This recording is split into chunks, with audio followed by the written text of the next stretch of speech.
तदनंतर महात्मा महेंद्र आवारेजी आणि हर्षजी दोघेही मिळून या ठिकाणी रचना केली. प्रेमाने बोलूया. साथ संगत बड़े प्यार से कहना,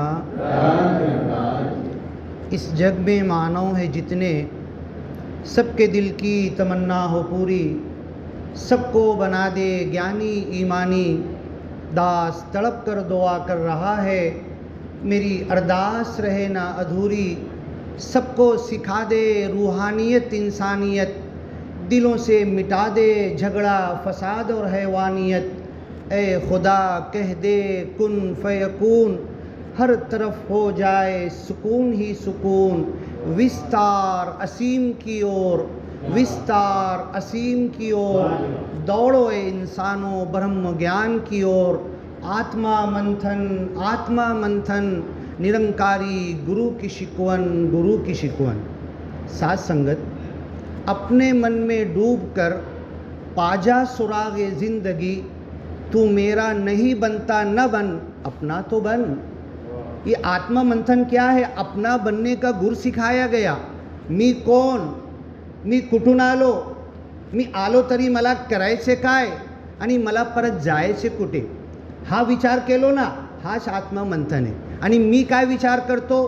मी शरीर आहो, मी काला, मी गोरा, हां, मी असा, मी तसा, मी उच्च जातीचा, मी निचली जातीचा नाही, मी शरीर नाही, मैं आत्मा हूँ, यही सोचना निरंकारी गुरु सिखा रहे हैं। पूरी दुनिया को ये शिक्षण दे रहे हैं कि तुम आत्मा हो। आत्मा मंथन करो, आत्मा मंथन करते करते करते परमात्मा तक पहुंच जाना है। हरदेव वाणी के शब्द पढ़ रहे थे, शुक्राना ही भक्ति है, गिले और शिकवे जबान पर नहीं लाना ही भक्ति है। इसी अंदाज से ये आत्मा मंथन की शुरुआत होगी कहाँ से? मैं जब सुबह उठता हूँ ना, तो मेरी आँख खुलने से पहले मेरा मन, नींद बेदार होती है, बाद में आँख खुलती है। जैसे ही मेरा मन बेदार हुआ नींद से, मुझे सोचना है, ए मालिक तेरा शुक्राना, कितने लोग सोते सोते निकल गए और मेरी आँख खुल गई। जब मैंने आँख खोला, मालिक मुझे सब नज़र आ रहा है, तेरा शुक्राना। गया पंखा बंद किया, लाइट चालू किया, मालिक तेरा शुक्राना। गया नल चालू किया, पानी आया, मुँह धोया, मालिक तेरा शुक्राना, ये पानी नहीं होता। शुक्राना करते करते करते करते हम मालिक तक पहुँचेंगे, परमात्मा से करीब हो जाएंगे। अब आपने सुना, एक नहीं 10 बार सुना होगा, परमात्मा तो शरीर से करीब है। अभी कुछ हमारे मुस्लिम बंधु आए हैं, शीर खुरमा लेकर आए हैं हम लोगों को, तो ये तो एक खाना पीना, ये तो शरीर के लिए है, लेकिन मैसेज क्या है? अभी रमज़ान गया, रमज़ान में 29-30 दिन के रोज़े रखते हैं।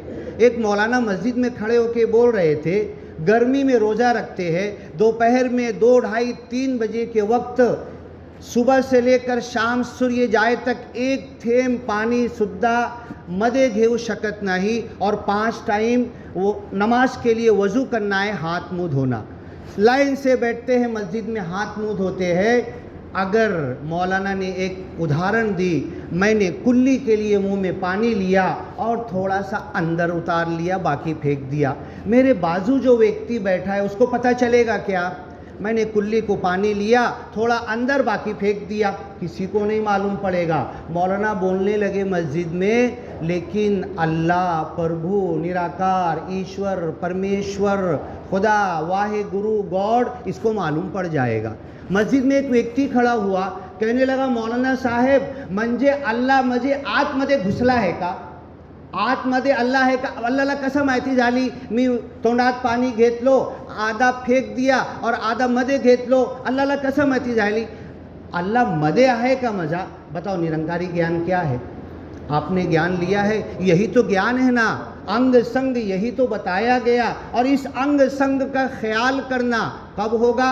मैं शरीर नहीं हूँ, मैं जिस्म नहीं हूँ, मैं काला नहीं हूँ, मैं गोरा नहीं हूँ, मैं किसी जाति, छोटे जाति का नहीं हूँ, मैं बड़े जाति का ब्राह्मण नहीं हूँ, मैं तो आत्मा हूँ। और मेरी आत्मा की जो प्यास है, मेरी आत्मा की जो भूख है, वो सत्संग, सेवा, सिमरन है और मानव जाति की सेवा करना है। जब ये मेरे अंदर ये कर्म में आ जाएगा, जब मैं इस पे चलने लगूंगा, तो मेरी आत्मा को शांतता मिल जाएगी और पूरी दुनिया में शांति आ जाएगी। फिर युद्ध नहीं होगा, फिर जंग नहीं होगी, फिर इधर से उठाकर उधर काली से सिलगाएंगे नहीं। ये भी मुस्लिम देश है, वो भी मुस्लिम देश है, और मुस्लिम देश ही एक दूसरे को मार रहे हैं। उनको पता चल जाएगा किस लिए रोज़ा रखा है, जिसके लिए रोज़ा रखा वो मेरे अंग संग है, और ये सब मानव जाति मेरे भाई बंधु हैं। साथ संगत बड़े प्यार से कहना, धन्य निरंकार जी। सुंदर भाव अपाचीजी यांनी आपल्या समोर ठेवली, तशी विनंती केली, महात्मा हरजी आणि आभारी दोघेही मिळून या ठिकाणी